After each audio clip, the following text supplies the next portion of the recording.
Salut, c'est Vitelki. Bienvenue sur ma chaîne. Désolé de ne pas montrer mon visage, c'est juste une question pratique.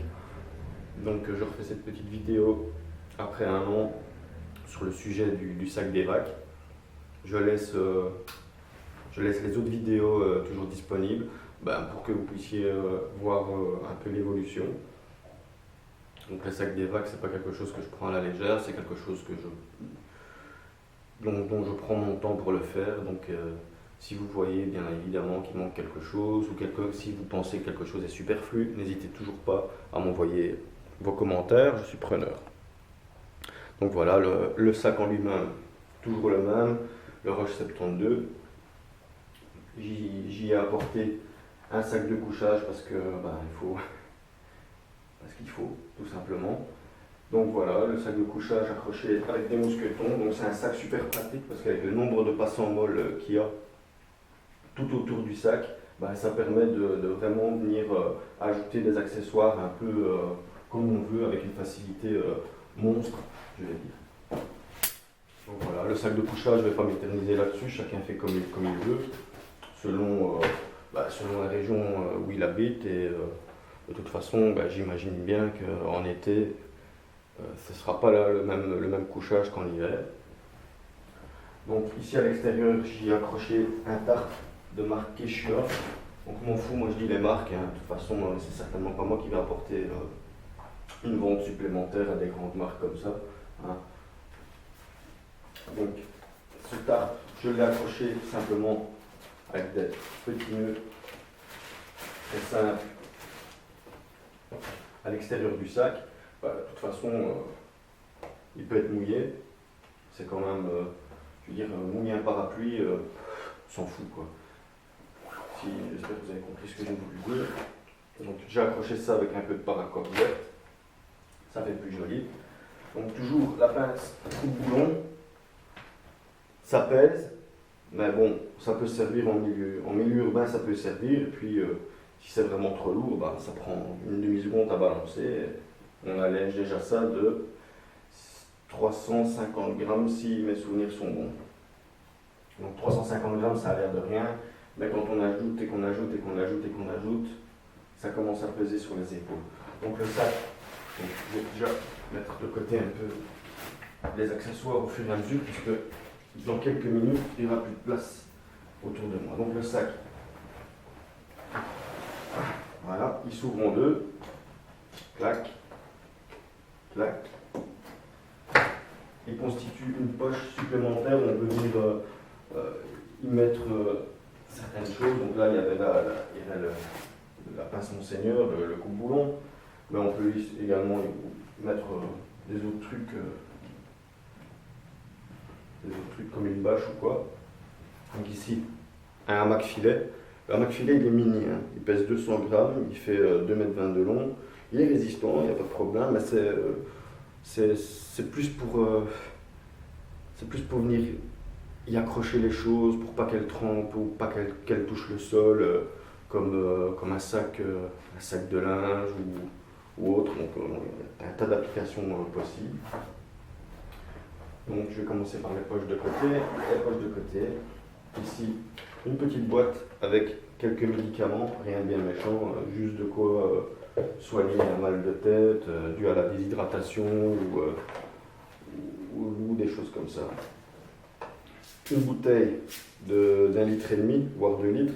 Alors à l'intérieur, il y a des patchs, je les ai renouvelés parce qu'après un an, tant qu'on peut, en plus, ce sont des boîtes que j'aime bien. Donc je les ai renouvelées tous les ans. Franchement, après un an, elles n'étaient pas mauvaises. Donc je pense continuer ce petit jeu-là tant que possible. Donc ce sont des petites pâtes, je les avais déjà montrées, hein, c'est des pâtes en forme de riz. J'explique déjà dans une des autres vidéos. Dans la poche ici de côté, c'est tout. Le sursac. Donc, le sursac, je le laisse accrocher, c'est un sac Quechua de 80 litres. Donc ce qui veut dire qu'une fois que le sac est complètement constitué, il vient enrober sans problème tout l'extérieur, tout le sac en lui-même.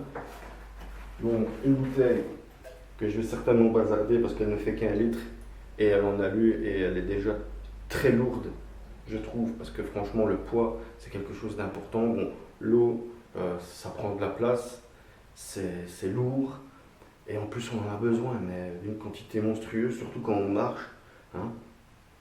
Donc ici il n'y a qu'un litre, donc je pense franchement la bazarder, la remplacer par une simple bouteille d'eau. De toute façon j'ai du matériel en suffisance pour récolter de l'eau purifiée via plusieurs procédés. Donc voilà, la bouteille Quechua qu'on peut même pas mettre sur le feu pour faire, parce que c'est de l'alu je pense. Non, c'est même pas de l'alu. Je sais pas, c'est de l'inox. En tout cas c'est lourd et je l'ai emporté la dernière fois et franchement ça m'a convaincu qu'il fallait que je change. Une petite ration énergie 5. Alors ça coûte pas cher. Ça périt. Alors, en 2022, hein, je crois qu'il y a le temps de vous revenir. Ça coûte pas cher et en plus c'est bon et c'est blindé de calories. Je crois que ça apporte 2300 calories et il y a 9 barres.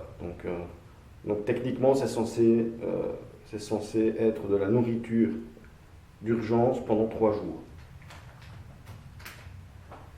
Donc à vérifier avec des personnes beaucoup plus compétentes, parce que 2300 calories, quand on marche, on les consomme très vite. Donc sur la poche du côté, c'est tout. La petite poche ici, au-dessus, il y a des choses que je vais peut-être aussi me séparer. Bon. En tout cas ça monte, ce sont tous des amadous. Donc il y a un œuf levedis de manise. C'est un truc c'est fulgurant, hein. Ça au Fire Steel, c'est fulgurant. Je vous invite à aller regarder d'autres vidéos qui en parlent. Ça marche super bien. Donc il y a un bâton de bois gras, il y a des petits charbons de bois, il y a des écorces de bouleau, il y a pour faire un feu, un bâton de scie allume, donc ça j'en ai quelques-uns, j'en tape un peu partout, dans mes EDC, dans le sac de madame, je vous l'expliquerai par la suite. Je ferai d'ailleurs une vidéo aussi sur le sac de madame, plus tard. Donc les scie allume, de la cordelette, c'est la bête cordelette, absolument pas très résistante. Une petite loupiote rouge pour voir ce qui se passe à l'intérieur, voilà, parce que ça peut être utile. Donc je vous parlais des méthodes de filtration d'eau, ici. Tout le monde connaît, en tout cas beaucoup de gens connaissent ce filtre, c'est l'Aquamira Frontier Pro, il coûte pas très cher et il filtre terriblement bien. Donc je vais dire même même si on n'a que ça pour filtrer l'eau, c'est déjà pas trop mal. Puis à l'intérieur, j'ai remis aussi des micropures, c'est des fortes celles-là. Alors toujours des micropures, hein, ça pèse rien, donc ça a sa place dans un sac d'évac, en tout cas à mon sens. Un petit calepin que j'ai reçu en cadeau sur Baroudère Altitude, super site. J'achète énormément chez eux, c'est un site vraiment sûr et fiable, avec un service après-vente. Parfait les gars, si vous regardez cette vidéo, parfait, bon boulot. Je ne suis pas là pour faire de la pub, mais franchement, quand quelqu'un fait du bon boulot, ça mérite d'être dit. Donc, dans la pochette ici, des lingettes, parce que l'eau c'est précieux. Hein. Une carte, c'est une carte du Benelux, parce que bon, je vis dans le Benelux, c'est pas une carte d'état-major, mais bon, c'est déjà mieux que rien. Alors, à l'intérieur, je vais peut-être zoomer pour vous montrer peut-être plus en détail, sans faire tomber le matériel, voilà. Voilà. Vous savez que je ne suis pas la pro de la vidéo, hein, je m'en excuse. Je vais essayer d'accélérer le mouvement. Une paire de gants, tout le monde, dans 90% des sacs d'évac que j'ai vus, il y a ça. Un couteau, le Mora, avec le Fire Steel au-dessus. Il a fait ses preuves, c'est du bon matériel. Donc ici, il y a beaucoup de poches filets. Donc sur cette poche filet là, il y a un deuxième scie allume, il y a une sangle haute résistante, il y a un peu de tape, il y a des colsons, des serflex, des sercapes, peu importe comment on l'appelle. La scie, Ça c'est un petit clin d'œil pour la chaîne du Bushcraft Alpin. Je pense que c'est eux qui l'ont posté la première fois, ou, sauf erreur de ma part, mais ça coupe super bien. J'en avais acheté une autre,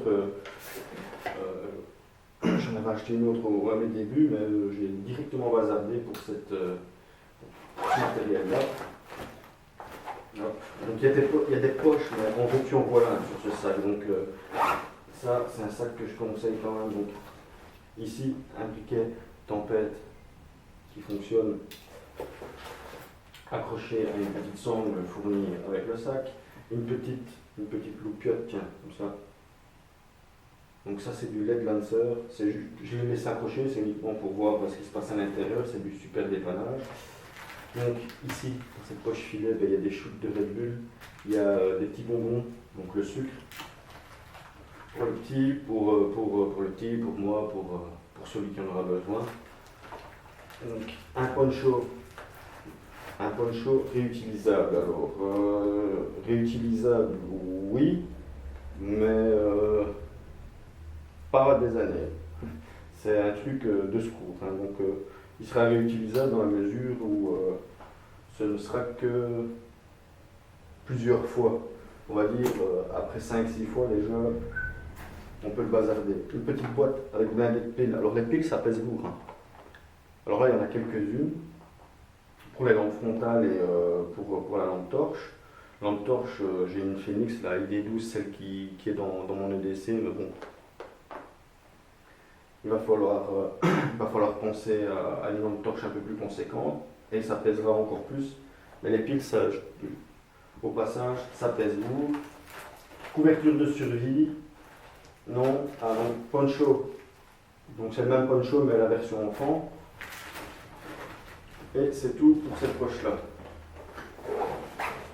Je vais accélérer le mouvement parce que je sens que la vidéo va bientôt se terminer. La capacité de l'appareil photo touche à sa fin. Donc le sac s'ouvre en deux. Vous ne voyez pas, donc je vais dézoomer.